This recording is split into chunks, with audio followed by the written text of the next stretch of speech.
ndabizi neza ko umwanzi atishimye, ariko data wera ijuru rikinguka uyu mwanya, imbaraga z'Imana zimanukira muri kino kibanza, imyuka yose idakunda ijambo, idakunda ko abantu bahinduka, aka kanya turagitegetse isi yose y'umwijima aho yateraniye, turategetse ngo ijambo ryawe ribashe kumvikana.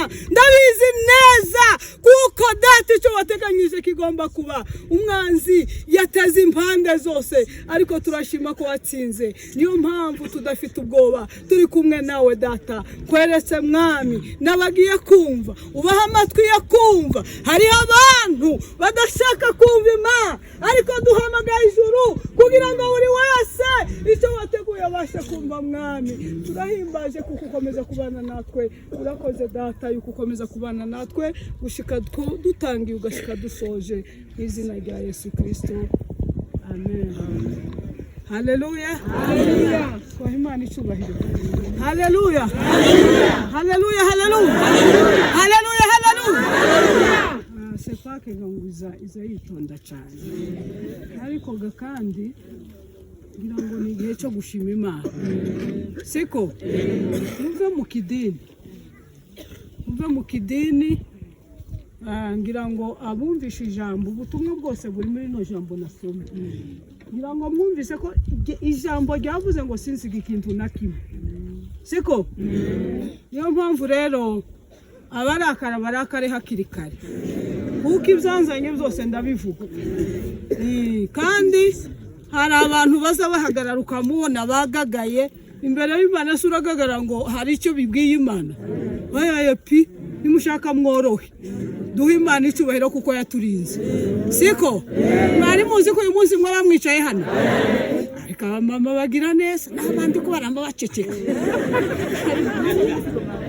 kandi mwari mwajanye mwese. Ni namwe mugira ibibazo, nimwe mugenda muhetse, nimwe mugenda mwikoreye, none ko baramba baceceka. Twihera Imana icyubahiro, mureke bakireke. Haleluya, haleluya, haleluya, haleluya, haleluya. Imana ibahe umugisha. Amen, amen. Ndabona bamwe barakaye batangiye kundeba igitsure nkigira hano, ariko ntacyo kiri buntware. Iyanyoboye inzira naciyemo yeme sibindi. Amen, amen. Naho kurakara urakare ntacyo biri buntware. Imana yanzanye kampurutsa, ndavuga yambwiye ngo ntusige ikintu na kimwe kugira ngo ubwoko bwanje bukire. Amen, amen. Tugire iki musena abamama bameze neza ba niba nuko gatumaze kimwe bandana kubagabo ko ndabona abagabo pi, ariko barahaka. Haleluya, haleluya, haleluya, haleluya. Imana ibahe umugisha. Reka mbanze nshima Imana kuko Imana yemeye ko bino biba. Amen, amen. Ndabanza nshimira Imana yanyoboye mu rugendo, ntabwo byari byoroshye. Amen, amen.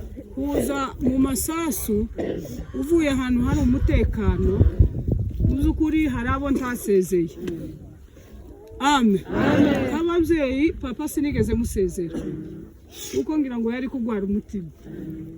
Hari abo ntabwiye kubw'impamvu z'umuhamagaro.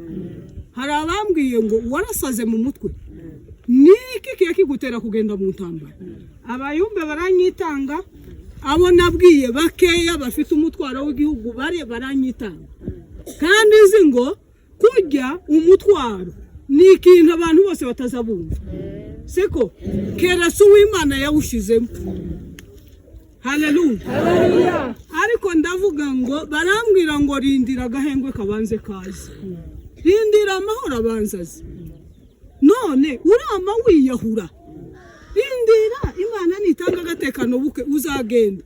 None ndabwira ate se nzagenda byarangiye? Umuntu azagenda urugamba rwarangiye. Amen. Umusirikare azagenda kugwana urugamba. Twe turi abasirikare ba Yesu. Amen.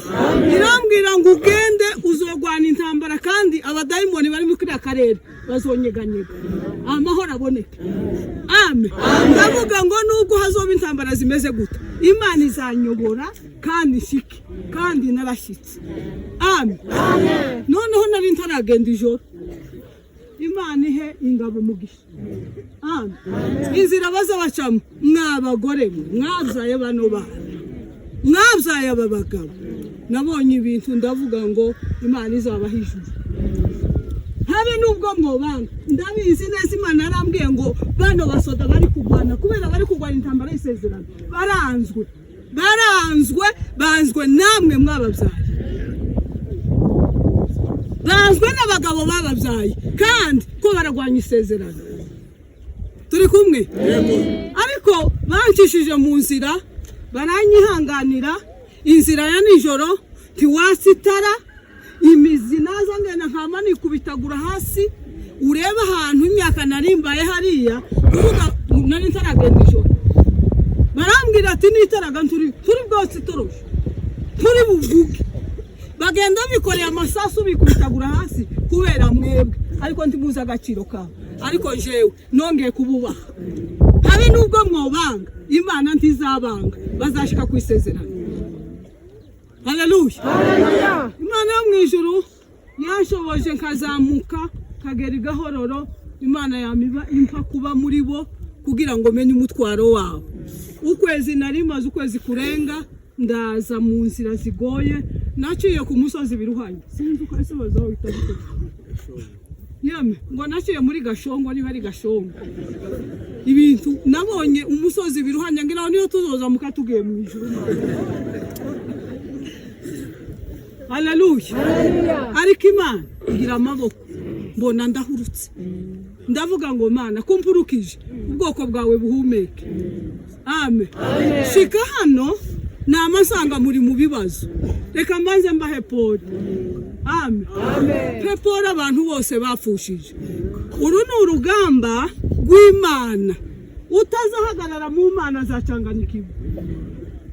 Haleluya. Ariko mpaye Paul abafushije mwihangane. Nabonye ibitinyuke bitoya byabuze abagabo ariko ni igihe turimo. Hari igihe Imana izaduhoza. Amen. Abapapa babuze, abavyeyi babuze, abantu bato babuze mwihangane. Amen. Haleluya.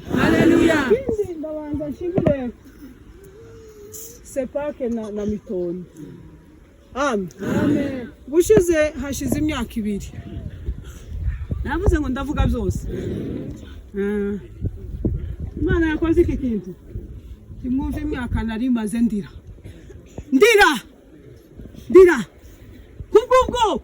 Kubwisezerano ryanze gushika. Mana yantangaje. Haleluya. Ndabanza nshimire Imana yemereye bano wa pastori narabahamagaye kubw'ikibazo gihari kubw'umutekano mubuze. Umwaka ushize naraje zana amagambo akomeye ngo shike hano kuri Nyakirango tumira aba pastori b'abasepake ndababwira ngo Imana yantumye kugira ngo mugira amahoro. Aba pastori barampamagara turagenda mu Rubunga banga ko mvuga baravuga ngo sitwo kwakira nta rwandiko ufite. Ndavuga ngo mwambabariye ko ari Imana yanzamuye ikabantumaho mwanyakiriye abakristo bakumva aya magambo nimwe muza murengana. Amen. Navuze ngo ndavuga byose murankubita se tawe ntahira mu nzu ndaja mu nzu y'abasoda.